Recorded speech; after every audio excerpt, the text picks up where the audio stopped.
Welcome students, welcome once again to the web classes. आज आप लोगों के लिए मैं लाया हूँ यूनिट टेस्ट 3 का सॉल्यूशन जो आपके आने वाली है, राइट। और काफ़ी जो है आपको मदद करेगा ये सॉल्यूशन, आपको ये जानने में कि क्या सही है और क्या गलत। शुरुआत करते हैं हम। सबसे पहले हमें क्या करना है, तो सेक्शन ई के अंदर जो है हमें एक पैसेज दिया हुआ है, उस पैसेज को रीड करना है। मैं ऑलरेडी पैसेज को रीड कर चुका हूँ, ठीक है। और सीधा ही जो मैं क्वेश्चन आंसर्स की ओर बढ़ता हूँ। पहला क्वेश्चन क्या दिया हुआ है, what was not accepted by the father of Quentin Mitsies believed, है ना।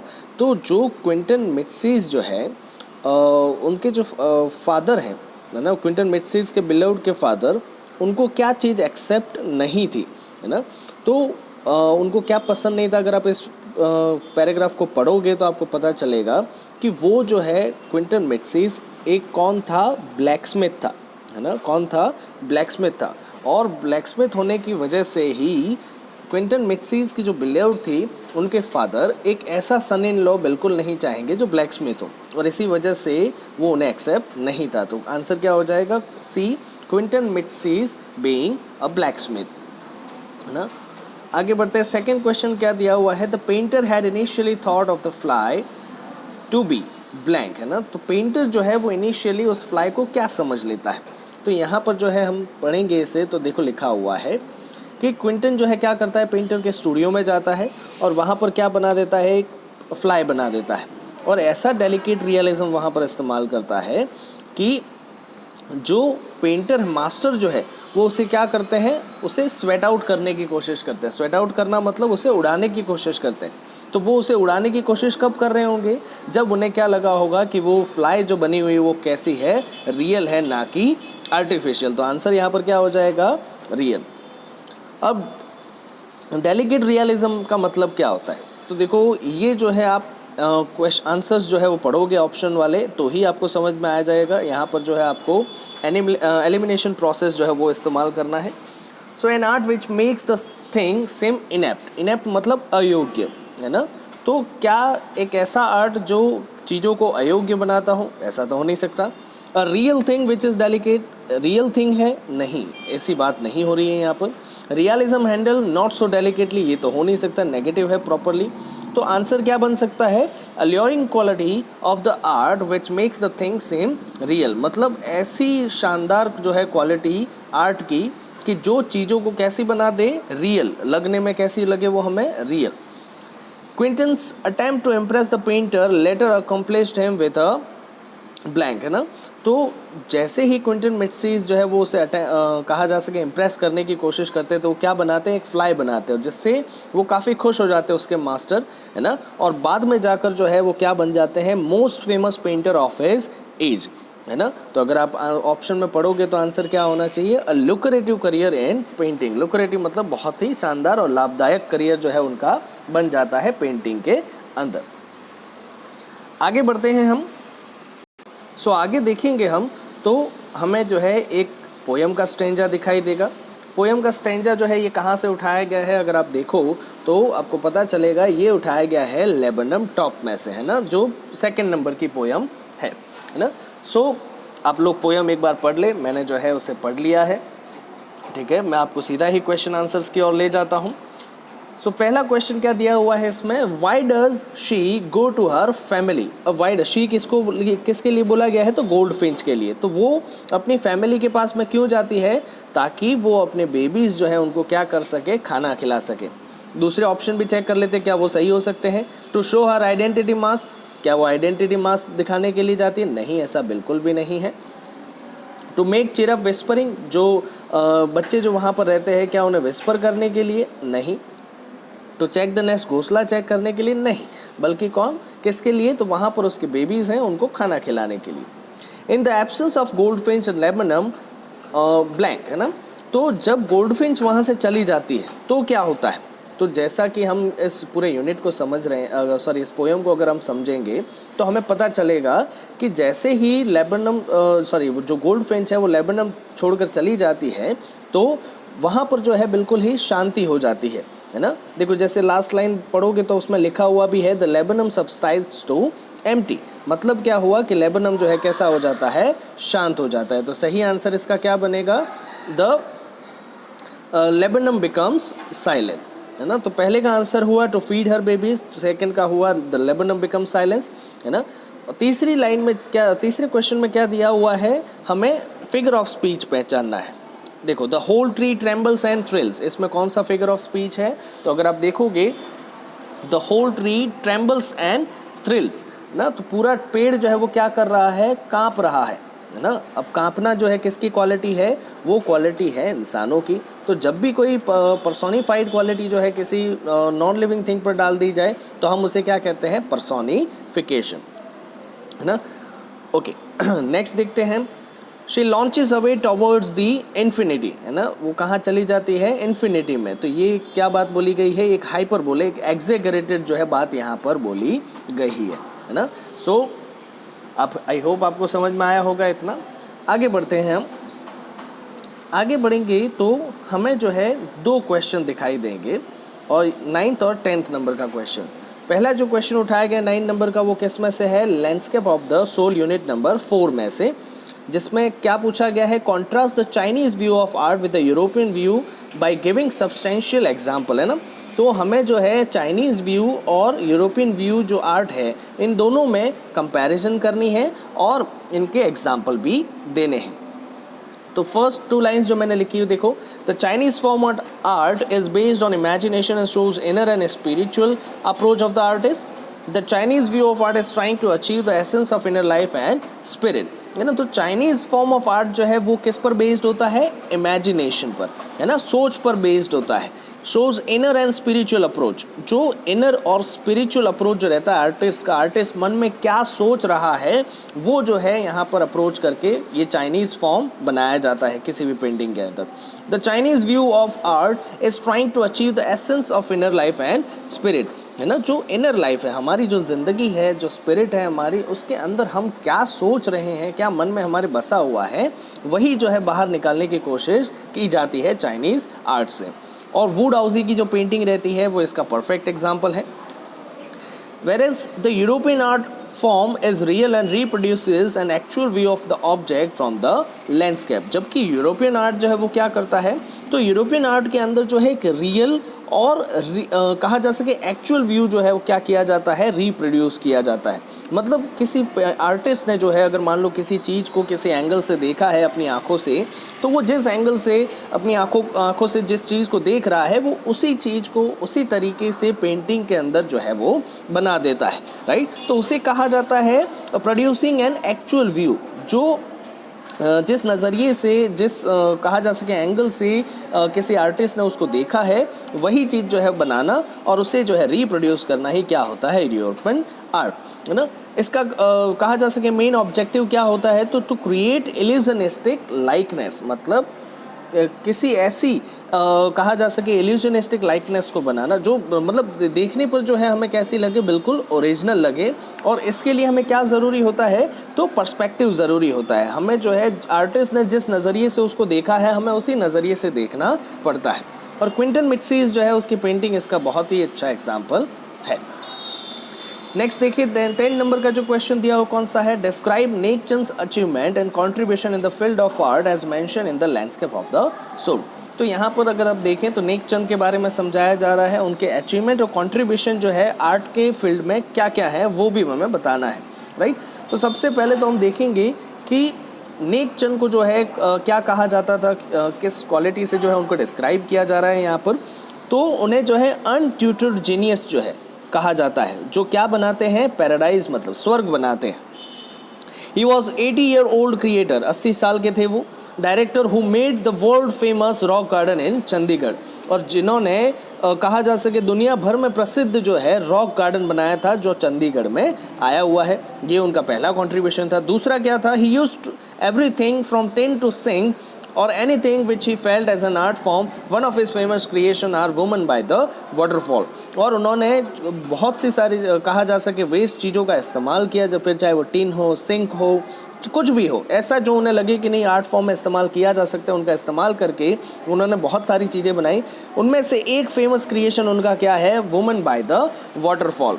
है ना, जो उन्होंने किससे बनाया है, चूड़ियों से बनाया है, जो कांच के टुकड़ों से जो है उन्होंने बनाया है। सो आई होप आपको समझ में आया होगा ये। नेक्स्ट आगे बढ़ते हैं। जो क्वेश्चन हमारे सामने आ रहा है वो है स्नैपशॉट में से, सप्लीमेंट्री रीडर में से, है ना। क्या क्वेश्चन दिया गया है हमारे सामने? Why did the narrator of the story the address want to forget the address? कि जो स्टोरी का नरेटर है वो उस एड्रेस को क्यों भूलना चाहते हैं? तो हम जानते थे कि भाई वो अपनी यादों को जो है वापस मन में बसाना नहीं चाहते, अपनी माँ को जो है याद नहीं करना चाहते, इसी वजह से वो उस एड्रेस को जो है भूलना चाहती है ना। देखते हैं उसे। The narrator remembered the address her mother had told her only once. It was number 46 Marconi Street. Her mother's acquaintance, Mrs. Darling, lived there. She had stored the valuable belongings of the narrator's mother there. After her mother's death, the narrator had an urge to visit the place. अब narrator जो है उनको ये कहा जा सके जगह याद है अभी भी, है ना। एक ही बार जो है उनकी माँ ने उनको ये एड्रेस बताया था, लेकिन फिर भी जो है वो रिमेंबर कर सकती है। क्या एड्रेस था? Number 46 Markovnikov street. अभी वहाँ पर जैसे ही जाती है तो वहाँ पर कौन रह रहे हैं? तो वहाँ पर रह रही है मिसेस डॉर्लिंग, जो कौन थी? उनकी मदर की एक्वाइंटेंस थी, मतलब साथ में रहती थी उनकी मदर के, है ना। She has stored the valuable belongings of narrator's mother. अब नरेटर की मदर जब कहा जा सके वर्ल्ड वॉर के टाइम पे वहाँ पर फंसी हुई थी, जब उनको वहाँ से निकलना था तो वो जितनी भी सारी बिलोंगिंग्स थी वो किसको देकर चली गई थी? मिसेस डॉर्लिंग को। और इसी वजह से मिसेस डॉर्लिंग जो है वो उन सारी चीज़ों को स्टोर करके रखती हैं। After her mother's death, the narrator had an urge to visit the place. She wanted to see those things, touch them and remember. She went to the given address twice. She was successful in her second attempt to enter the living room. ना तो जो narrator है वो क्या चाहती है? एक बार जो है उस प्लेस को जाकर विजिट करे। वो चाहती थी कि उन चीज़ों को वो छुए, देखे और याद करे अपनी मदर को। दोबारा जब वो वहाँ पर जाती है तो उनको लिविंग रूम में जाने का मौका मिल जाता है। She found herself in the midst of things she wanted to see again, है ना। तो जैसे ही वहाँ पर जाते लिविंग एरिया में तो वहाँ पर हर जगह जो है वो सारी चीज़ें पड़ी हुई जो उनकी मदर से बिलोंग करती है। She felt oppressed in the strange atmosphere. Everything was arranged in a tasteless way. The ugly furniture, the muggy smell that hung there seemed quite unpleasant. सारी चीज़ें जो मिसेस डॉर्लिंग ने वहाँ पर रखी हुई थी वो कहा जा सके मिस अरेंज थी। एक टेस्टलेस वे में जो है उन्होंने सभी चीज़ों को अरेंज जो है वो करके रखा था। These objects evoke the memory of the familiar life of the former time, but they had lost their value since they had been separated from her mother and stored in a strange surroundings. लेकिन ये सारी चीज़ें जो है कहा जा सके उनकी मदर की यादों के साथ में जो है अब वापस चली जानी चाहिए, ऐसा उनका मानना था, है ना। क्यों? क्योंकि जैसे ही वो इन चीज़ों को देखती हैं वापस से उनकी मदर की जो यादें हैं वो उनके सामने आ जाती हैं। She no longer wanted to see, touch or remember this belongings. अब जो है वो उन्हें याद नहीं रखना चाहती थी। She resolved to forget the address. So इसीलिए वो सोचती हैं कि एड्रेस को जो है भूल जाना चाहिए। She wanted to leave the past behind and decide to move on. और इसी वजह से वो अपने पास्ट को पीछे छोड़कर आगे बढ़ने की कोशिश करना चाहती थी, है ना। अब यहाँ पर हम समझते हैं एक और क्वेश्चन इसी यूनिट के अंदर से क्या दिया गया है। The address is a story of human predicament that follows war. So ये स्टोरी जो है इंसान की परिस्थितियाँ कैसी होती है युद्ध के बाद में, उसके बारे में हमें समझा रही है। तो हमें इस बात पर जो है कमेंट करना है। सो आंसर क्या बन सकता है? The war creates many difficult and unpleasant situations for human beings. सही बात है ना, कि लड़ाइयाँ जो रहती है वो इंसानों के लिए काफ़ी मुश्किल भरी और काफ़ी अनप्लेजेंट जो है सिचुएशन क्रिएट करती हैं। Sometimes it becomes difficult to know what to do. The human predicament that follows war is amply illustrated through the experience of the narrator. है ना, कई बार ऐसा होता है कि हमें समझ में ही नहीं आता क्या करना चाहिए। जो परिस्थिति रहती है युद्ध के बाद की वो कहा जा सके एक एक्सपीरियंस है जो नरेटर के द्वारा यहाँ पर जो है क्या किया गया है, इलस्ट्रेट किया गया है। The war had caused many physical difficulties as well as emotional suffering to her.